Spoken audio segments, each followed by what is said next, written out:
Join women passionate about agriculture and food at the upcoming Advancing Women in Agriculture Conference being held on November 17th, 18th, and 19th, 2024 at the Sheraton Fallviews in Niagara Falls, Ontario.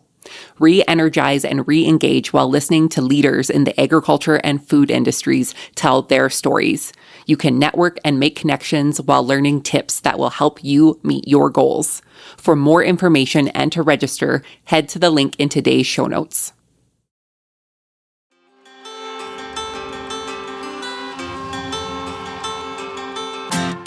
Hi, I'm Caitlin Dubin, and this is the Rural Woman Podcast. I'm a first-generation farmer who married into agriculture.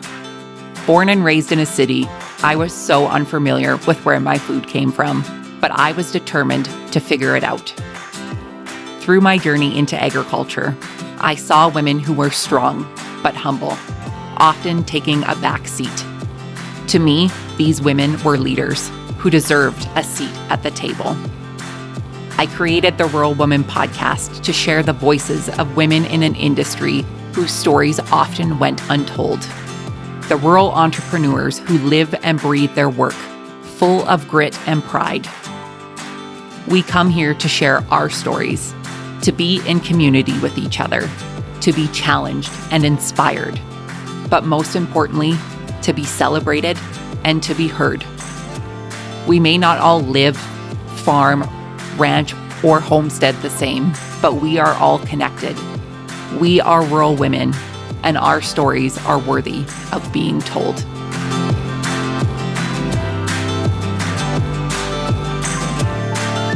Hey friends, we are celebrating the 5th anniversary of the Rural Women Podcast this year, and we are taking a look back through the inspiring stories that have been shared with us throughout the years.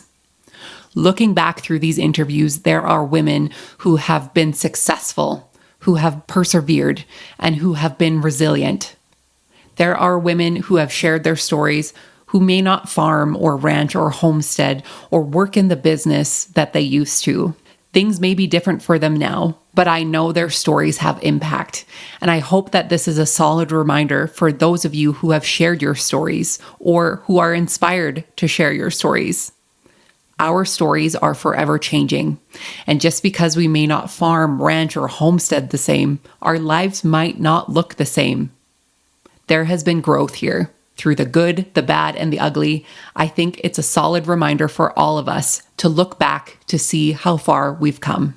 So my friends, I hope you enjoy these throwback podcast episodes coming your way, and thank you for being here and for helping me celebrate the incredible stories of women in agriculture through the Rural Woman Podcast over the last 5 years. Enjoy.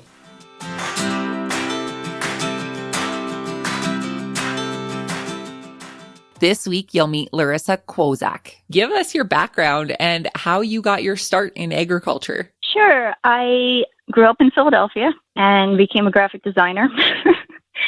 So I have very little background in any kind of farming or ag, other than my father was chemist for the USDA for 35 years. And then in my 20s, a friend of mine from Maine, who's been a good friend of mine for years, bought me a worm bin for herself and then made a worm bin for me, some worms from eBay. I had them on the roof of the parking garage, which was like a little green roof. They had gardens up there in my apartment in downtown Philly. And then from a worm bin was a garden, and then had this idea we should put beehives up there. So I kept bees for a couple of years on the roof of this parking garage, and it went like really horribly. I really couldn't have done it. I called myself a bee killer, not a beekeeper. My first year, I bought a package of bees. I put them in the beehive, and they absconded, which means that all of the bees take off, including the queen and bee, except for the ones that were out foraging when they left a week into having them. And the next year, I tried again with 2 more hives, and they both died over winter for varroa mites and starvation, and I'm going to give up because I just, thought I was bad at it. And then I took a trip to Hawaii just as a vacation, and when I was there, I learned about these interns called woofing, And what they do is they give you room and board in exchange for you working for free on their farm.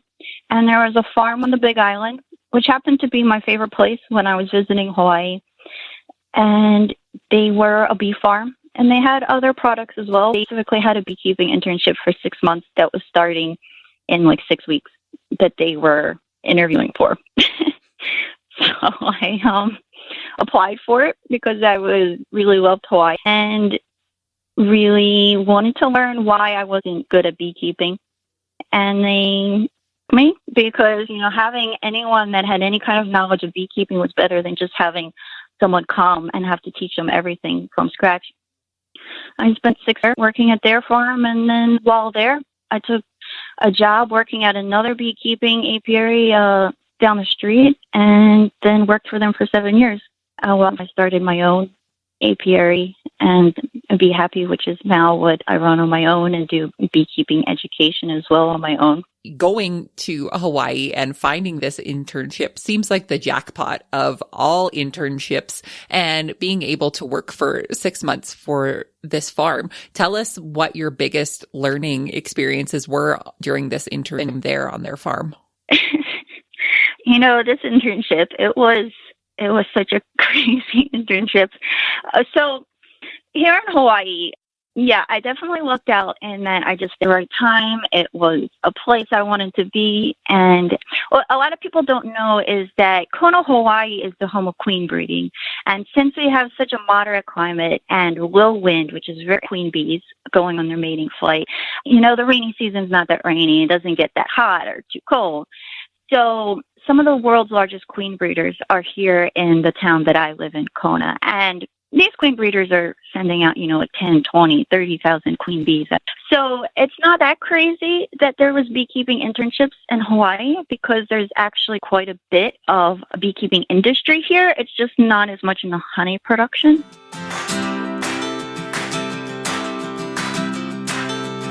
Today, you'll meet Colleen Sullivan. Give us your background. Who are you? Where are you from? And how the heck did you get your start in agriculture? Yeah, so I'm Colleen. I'm kind of known as Cappuccino in Cornfield. So I'm a working mom. I work full-time in corporate America. I'm busy raising 2 very active young boys. I'm married to an incredible guy who, for the most part, had a midlife crisis a couple of years ago. He quit his nice management job in corporate America and decided to take over his family's farming business 100%. 2018, my husband moved us from a beloved urban neighborhood community in Northeast Minneapolis with St. Anthony Village. It's where we had lived for a decade. And he moved us down to his hometown, which is about an hour south of the city. It's well outside, the farthest suburb. And it's a farming community. And I remember when I told my city friends, the first thing they wanted to know was, Colleen, where is the nearest Target store and Starbucks? And I remember thinking, I don't know. I have to look that up. And so I looked it up, and sure enough, it was a good 30-minute drive to the nearest Target. And I said right then and there, I am going to consider myself a rural woman. I'm just going to jump in. And that's when I really started this Cappuccino and Cornfield blog and changed my Instagram handle a little bit just to document the transition and the meeting of these 2 worlds of mine, this kind of cappuccino urban life and then this cornfield kind of more farm life, because I don't come from a farming background at all. And so it was kind of a fun way for me to, cheaper than therapy, I guess, too. So, it was a great way for me to kind of transition and just take the bull by the horns and really dive in. Have you found that by sharing your story, you've been able to connect with other women in agriculture? Yes, incredibly. And part of it is, just my interests have shifted. And so I search out other women in agriculture, but I also have to credit the Rural Woman podcast, for example, or just any time that I can gain insight into what other women are doing, because in agriculture, it is more of a male-based led industry. I think that's a fair statement. And there's so much that women have done and are doing in agriculture. And it's been really encouraging and really inspiring to be able to find different areas. And I find in my own community, I had no clue that when you live in a community where the history is based on farming, not everybody in town or that lives in our community is a farmer, but everybody has been stuck behind the back of a tractor, during the harvest season when they have to get to church and they're stuck behind this darn tractor. But everyone is calm. Most people are calm. And it's just part of the deal, right? So whether you grew up on a farm, whether you know someone, you have a neighbor that's a farmer, or you just pass by the farmer, that's harvesting at 11 o'clock at night in the middle of the busy season, people in my community have a different level of respect and understanding of farming and agriculture than I ever experienced prior. And so that's also been a really, kind of therapeutic and also very humbling, but also very empowering thing that I noticed over the last couple of years that we've been here. And that's helped a lot too. That's awesome.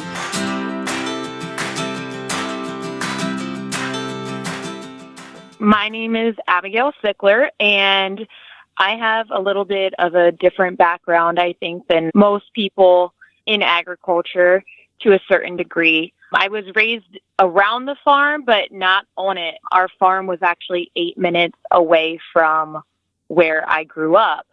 So the farm, at one point or another, it was sold out of the family. And my family actually continued to rent the ground and to farm it and use the buildings, but they didn't actually own it. And when I believe was in high school, my stepfather and mom got the chance to actually purchase the farm back, which is crazy to think about because it doesn't happen very much in agriculture. Usually when a farm is sold off, it is gone forever. But the person that they had sold it to, I think, had bigger plans for our family. And his, goal was that it ended up back in our family. So when he was getting older and it was evident that his time was coming to an end, he made sure that the farm was offered back to our family first. And my stepfather and my mom purchased the farm back. And then I went away to college and I studied agriculture at the West Virginia University in Morgantown, West Virginia, which was about 5 hours away from my house and was a big move for this small town girl who had never been away from home. And I moved to West Virginia and studied agriculture, which I loved every minute of. But when I came home, I didn't really know exactly what I was going to do. It was a relatively small farm. It was already paying a couple salaries and supporting 2 families. So I wasn't, really sure that I had a place there. And I got a town job, as some people would call it. And I met my now husband, who was also a farmer. Him and his brother had recently purchased their own farm, and they were raising beef cattle, selling directly to consumer, as well as doing some grain farming. And him and I both kind of had this passion for regenerative agriculture and found each other, and the rest is history. Tell us what about regenerative agriculture was so important to you and your husband to kind of adapt and change your farm to where it is today. So I think what it really comes down to for me is that my stepdad had always practiced no-till farming from the time that he purchased back the farm until we purchased it from them. And I really learned a lot from him as far as, what cover crops to plant and, less is more when it comes to environmental impact and how to rotate your fields. And I went away to school at West Virginia University, and while majoring in agriculture, I was really introduced to the livestock end of it, which I hadn't experienced at the home farm. And I learned so much as far as what livestock could do to your rotation when it comes to no-till farming. And I kind of fell in love with it from being on the university farm to just the classes that I was taking. I absolutely adored being around the animals and learning more about them. So I kind of dove into it and started thinking about ways that I could bring that to the home farm, which I always dreamed of eventually owning. I didn't think that I would be buying it at 25 years old, but I always dreamed of one day having it for my own. And I was already planning these things in my head of what I could do once it was mine to, increase the soil nutrients and to keep giving back to the environment.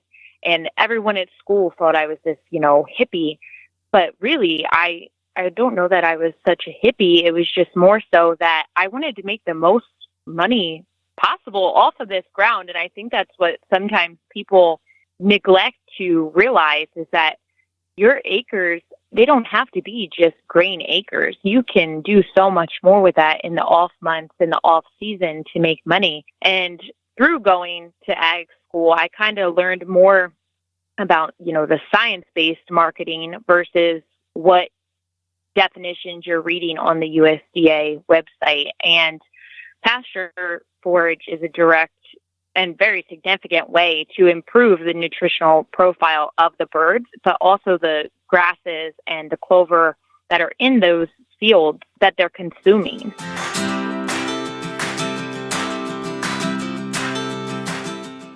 Today, you'll meet Jessika Greendeer. My name is Jessika Greendeer. I'm a member of the Kwoczak Nation and Deer Clan. The Kwoczak Nation is in our ancestral lands, which is now known as the state of Wisconsin. Although I lived and grew up in a very rural-heavy state, I did not grow up as a farmer.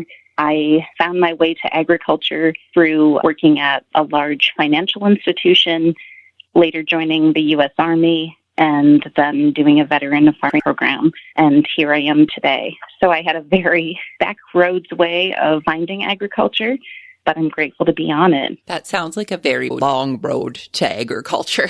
It is. So what was it following your military career that led you to agriculture? There are many reasons why, but a lot of it, really my inspiration for looking into agriculture was my father.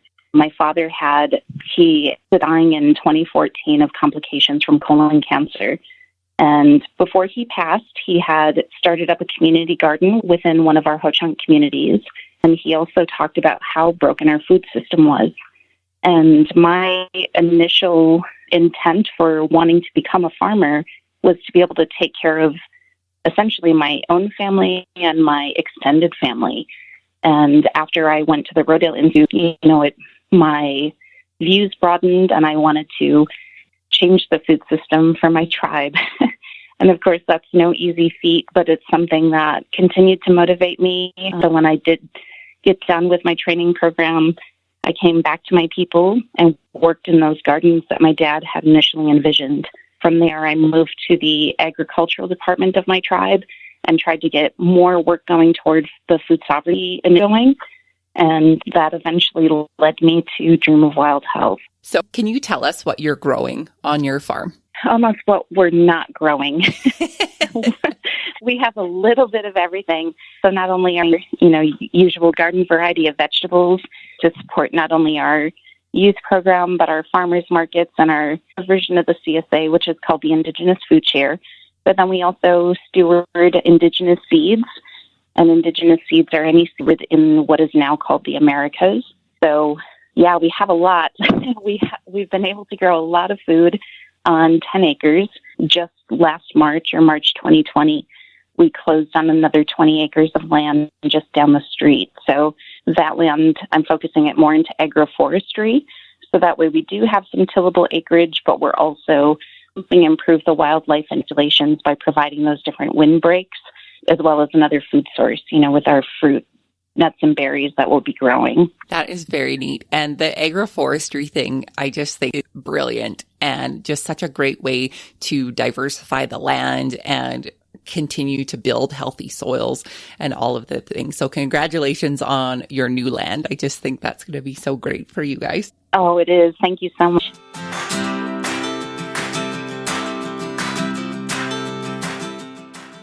So my name is Rachel Jarman, and I live in, I'll call it South Central Ohio. I grew up on a grain farm. My dad raised corn, soybeans, wheat, and a little bit of hay. I went to college at The Ohio State University and graduated with a degree in Ag Systems Management, which has been something that's allowed me to do whatever I wanted in agriculture as far as career-wise. And, my love of agriculture really just started by riding in the combine with my dad. And I have the fondest memories of just planting and harvest and everything that goes with that, and 4-H animals and, everything that has to do with living on a farm. Rachel, I have kind of a two-part question here.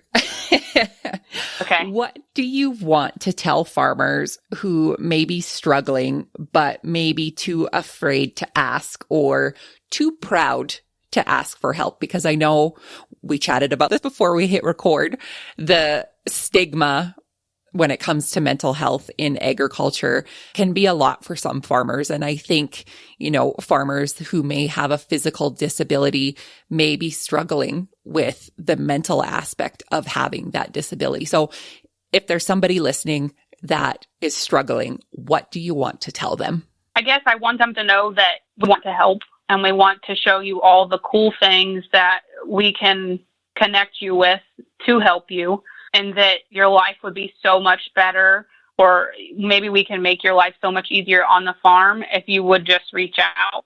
I want them to know that maybe they feel judgment from somebody locally or somebody in their family, that they're not going to have that here, that I've felt like different clients I've had that, have said, well, I kind of balked at the idea at first, but I'm so glad I did this. They just felt like talking to Agribility was talking to someone in a third party, that it wasn't trying to convince their wife of something, or it wasn't the son trying to convince dad that he needed help. It was this third party person that came in and said, look at all these things that we can add to your farm or to your operation or to your ranch or to whatever that can make that tractor ride easier, or getting up in that tractor easier, or picking up that hay bale easier, less back pain, less knee pain, like you can farm more if you just ask for that assistance. Absolutely. And I shouldn't say I've always had this mentality, but over the last few years, I've had the mentality that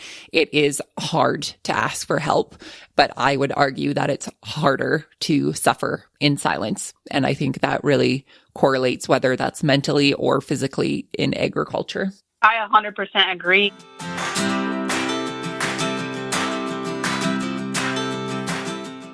Today, you'll meet Arneisha Smallwood. Give us your background and tell us who you are. Okay. Arneisha Smallwood. I'm the founder of Agriculture is Life, which is a t-shirt and podcast brand where we highlight women of color in food, agriculture, and related fields. I'm originally from New Jersey.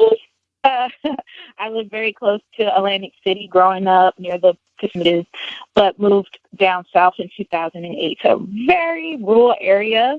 So that was a big adjustment for me. We chatted a little bit about this before we started podcasting, but we chat about how women, specifically in agriculture, maybe are not highlighted in a way that is celebrating them and or at all. So the Agriculture is Life podcast is similar in the way that the Rural Woman podcast is highlighting the voices of women in agriculture. Tell me why it was important for you in the Agriculture is Life podcast to highlight typically the women agriculture. Yeah, so my whole thing with Agriculture is Life is my brand is created by a woman of color for a woman of color. So they know that they have a safe space. We don't always get safe. It's really hard being a woman and a woman of color in the ag space sometimes, because sometimes you're the only one that looks like you. And also we deal with, racism, microaggression, belittling, just things like that can be really hard to deal with. And when you're someone that has been through what you've been through to talk to, or even just view their story, it can be really hard. And I've said this before in other interviews. One reason that as well, outside of my mom, was Dr. Chastity English. She was an ag education professor at North Carolina A&T. She did so much for me. I received a scholarship when I was working at McDonald's. In high school, it was like my freshman year, and I was still working at McDonald's during the winter months, the winter break, and I received a scholarship. And Dr. English drove like 3 hours to Eastern North Carolina to be at the support me. And that still sticks with me today. I have been blessed to have the opportunity to have Black women in the agricultural space be my mentor and uplift me and check me and push me to do better. And I know that everyone doesn't have what I had or experience what I experienced. So I want to extend that love and encouragement and support to that necessarily have that. And Dr. English, I asked her one time, I said, how can I ever repay you for what you did for me? And she told me, pay it forward. And I think going with agriculture is like, I'm paying forward what was done for me. And I know what it's like and how hard it is to be a woman in this space. And I just wanted to just strictly support my women. Honestly, just to be honest, I just like to be a man in the agricultural space, and I don't know what it's like to be a Black man or POC, male in ag, and I just really feel like women are really left a lot in agriculture, especially women of color, and I want anything I could do to change that. That's what I want to do.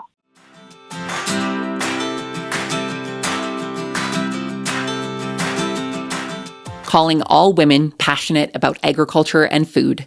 Join us at the Advancing Women in Agriculture Conference, November 17th through 19th, 2024, at the Sheraton Falls View in Niagara Falls, Ontario. Whether you're a university student studying agriculture, a producer, an entrepreneur, or working in agribusiness, this conference is for you. The Advancing Women in Agriculture Conference empowers women to grow their careers, families, and communities through communication and coaching, mentoring and networking, financial management and independence, health and work-life balance, career planning, and goal setting. With a rich history of connecting women across Canada and parts of the U.S., Advancing Women delivers top-notch speakers, including industry experts, business leaders, and motivational speakers. Don't miss out. Register today at advancingwomenconference.ca or by heading to the link in today's show notes.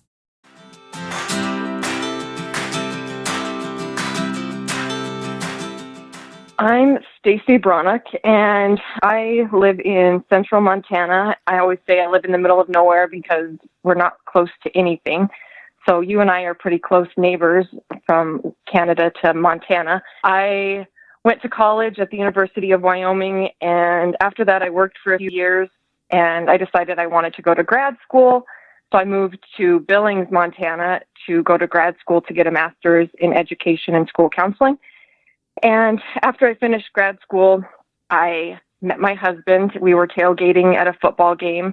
And I always say I accidentally fell in love with a farmer because that was definitely not my plan. And when my family found out, that was probably the last thing they expected to happen to me, but it did. And so my husband and I, we met in December of 2012, and we got engaged in March of 2013. And then we got married in September of 2013. And I moved to his family's farm in Montana. Well, I was in Montana, but I moved from where I was living. We were living about 3 hours apart. And I moved to the farm. And when we first got married, he mostly just did winter wheat and spring wheat. And then over the years, we've added a bunch of pulse crops.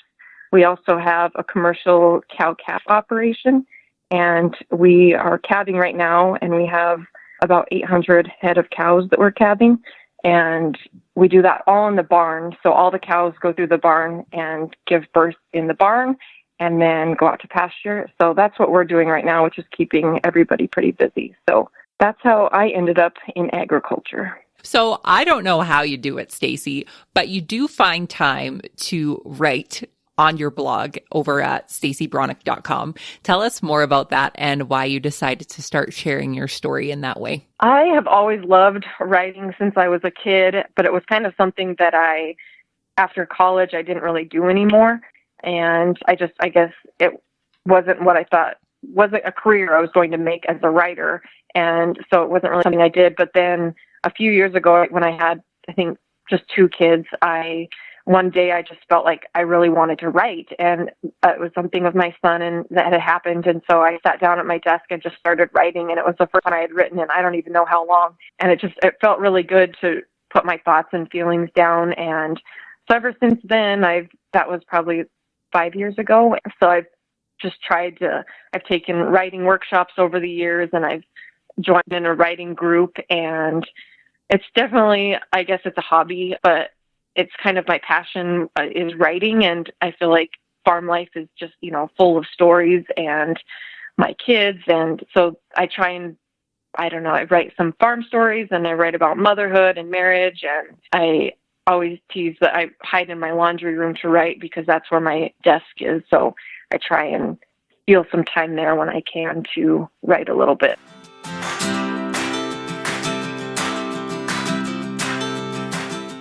Today, you'll meet Sarah Cross. For the listeners who are unfamiliar with you, give us your background and how you got started in agriculture. It's been a little bit of a untraditional journey, perhaps. I'm actually from Los Angeles and grew up there until I was 26. So I'm a city girl, born and raised, but I came to Indiana to pursue a graduate degree in archaeology.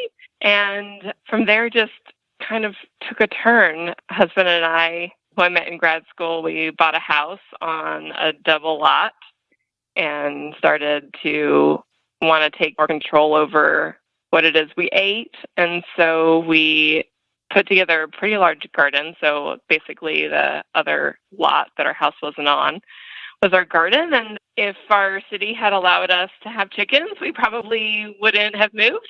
But since chickens are the gateway drug to the world of agricultural and homesteading, we started our quest for land. And so that actually lasted 3 years. We, I think, happened to enter the real estate market at the time when every single other person did as well. So finding the land was really hard. We were outbid multiple times, and things were really expensive where we used to live. And then we finally got fed up, and we entered a search on Realtor.com for any place in Indiana, and we ended up here on just over 35 acres in central southeastern Indiana. And it's beautiful. Couldn't ask for more. So that was the journey to the land. And then the chickens came. And so we've got those laying right now. We've done a batch of meat birds just for our own purposes. And then we've been having a lot of problems with predators in our chickens. So we just got a livestock guardian dog, and we are on our way. Give us an overview of once you and your husband found your homestead that you're currently on. Start from the beginning. Like, once you guys moved on to the land, what were some of your first big projects that you worked on to what you guys are doing there today? Well, I feel like we do every project 3 times. First, we do it the quick and easy way and cheap way. And then we throw some money at it with zero skill. That's round 2. And then we finally figure out a little bit about what we're doing, and we do it for real the 3rd time. So I feel like that's how everything has gone here. So we bought this house, and it's perfect. It's 2 bedrooms, and it's not very big, and it has a basement, and it's great. But we gutted it. So we first started there with how we, making sure it was okay for us. And then we started with chickens, and we watched Justin Rhodes' YouTube video and built his chicken tractor, and every raccoon in the county ate our chickens. And so we started again, and we free-ranged them, but we had the electric poultry netting around them. And, chickens, once they learn they can fly, they're out of the electric poultry netting because they want to be free and free-range. And so then every dog in the county ate our chickens. So now we have a coop with a door, and it is predator-proof from that respect, but we now have a really large chicken run. We actually just finished a very, for us, large chicken run area about 3 weeks ago. And it's dig the holes for the posts and stretch the fencing material and staple everything in and all of that, good stuff. And we have this dog. So our predators right now seem to be hawks, and so we're hoping this little puppy, who is like a little poof ball, will protect our birds during the day, since they are protected at night. So that is our journey there.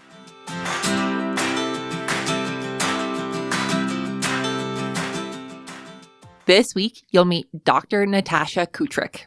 Natasha, for our listeners who are unfamiliar with you, give us your background. How did you get your start in agriculture? For sure. So I'm a veterinarian that now specializes in beef cattle. But long before I had this job, I was raised on my family's, fourth generation cattle farm in northern Alberta. So I feel like most farm kids on a cattle farm, I was involved in 4-H and the day-to-day operations. So that's kind of where my passion was ignited. And then from there, I kind of had a roundabout way. I did mixed animal practice and small animal work, and then finally ended up where I always wanted to be, which was specializing in beef cattle. Natasha, for the listeners who are listening who, are inspired to go to vet school and want to be a vet, what would be the best piece of advice you could give them? I think if I could even advise my younger self is knowing that once you're out of vet school, knowing your worth, knowing that you did beat the odds getting into vet school and you're very educated and people should value as such. I think as veterinarians, lots of us are very empathetic and bleeding hearts, maybe. So we often do things maybe for free or stretch ourselves too thin, and knowing that you do have worth, then you should put boundaries on yourself. Because you actually, Caitlin, mentioned the word burnout, and unfortunately, I have seen that probably myself in lots of my peers and my mentors, and I just think we have to protect ourselves from that, because if you're burnt out, there's no matter how empathetic you are, you can't do your job anymore. And mental health is getting great awareness, which it needs to, but veterinary medicine is very severely affected by mental health crises compared to other professional programs. We're doing some work trying to talk about it and improve it, but it is a reality, suicide and mental health crises in veterinarians. So anyone that deals with veterinarians, please be kind to them. We're often very tired. Yes, I can only imagine. And that is great advice. Be extra nice to your veterinarian the next time that you see them. Yes.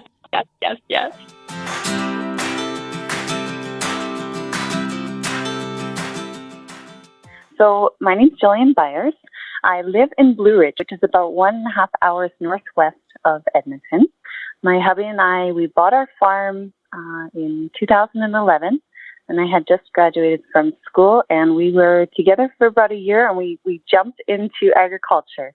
Both of us have an agriculture background to a very minor extent. I grew up on a hobby farm, and he grew up in Vegreville, and his family had a few cows, and we had a few horses, that kind of thing. And then we just had the same passions, and we decided to go into farming and get some cows. So it's been quite the journey, that's for sure. Well, that's a way to start, right? Like, go on a few dates, be together for a year. Well, let's start a farm. Yeah, exactly. Tell us about some of the biggest challenges that you have faced so far when it comes to your farm store. I think probably the biggest one, there was just so much doubt. And it's funny, there still is. Like, my weekends since November have been packed. I've been busy. I've maybe had a few 5-minute lulls, but otherwise there's always somebody in the store. But during those 5-minute lulls, I'm like, okay, that's it. No one else is coming. And I think having that doubt, I'm like, I just need to kick that out the door, because really the community has come together and they're really showing that support and whatnot. Otherwise, little things like getting it heated, so having heaters and, worrying about the power going out, little fluctuations like that. So I make sure to check it daily or at least every couple of days. Then we have to invest in certain things. So we put up like a little playground. So definitely money has been a limiting factor. I want to do more, but I can't until I earn a bit more, kind of thing. But it's slowly coming together. And I think doing it slowly allows me to do it well and really think it out and really plan. So I've got a notebook where I just write and I have all these ideas. And sometimes they work out really well. And then sometimes I'm like, oh no, what was I thinking? I got that idea out. But the ideas are all written out and they're thought out. And so when I have enough funds to actually put them into action, I feel very confident in them. And really, it comes down to that intuition, like, is this idea going to work? And sometimes I'll hash it out with my family or with Brett, with my husband. And, sometimes they're very supportive. Most of the time they are. But sometimes they're like, oh, Jillian, you don't know.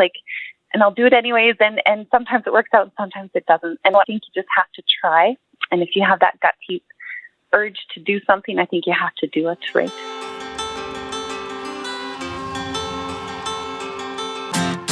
Thanks for listening to the Rural Woman Podcast. The Rural Woman Podcast is more than just a podcast. We are a community. A huge thank you to the Rural Woman Podcast team, audio editor Max Hofer, and admin support from Kim & Co. Online. A special thanks to our Patreon executive producers, Sarah Riedner from Happiness by the Acre and Carrie Munven from Blaystone Farms.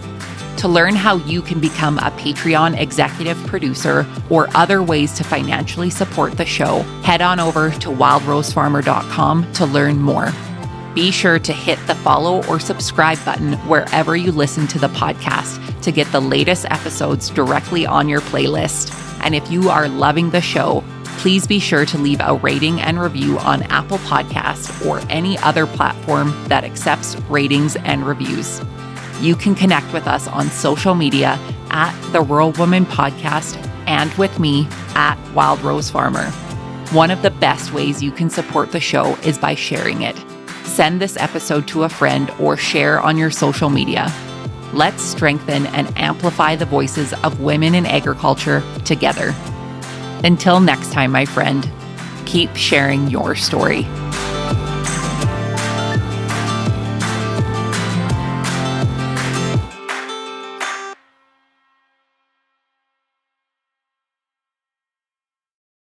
Join women passionate about agriculture and food at the upcoming Advancing Women in Agriculture Conference being held on November 17th, 18th, and 19th, 2024 at the Sheraton Fall Views in Niagara Falls, Ontario. Re-energize and re-engage while listening to leaders in the agriculture and food industries tell their stories. You can network and make connections while learning tips that will help you meet your goals. For more information and to register, head to the link in today's show notes.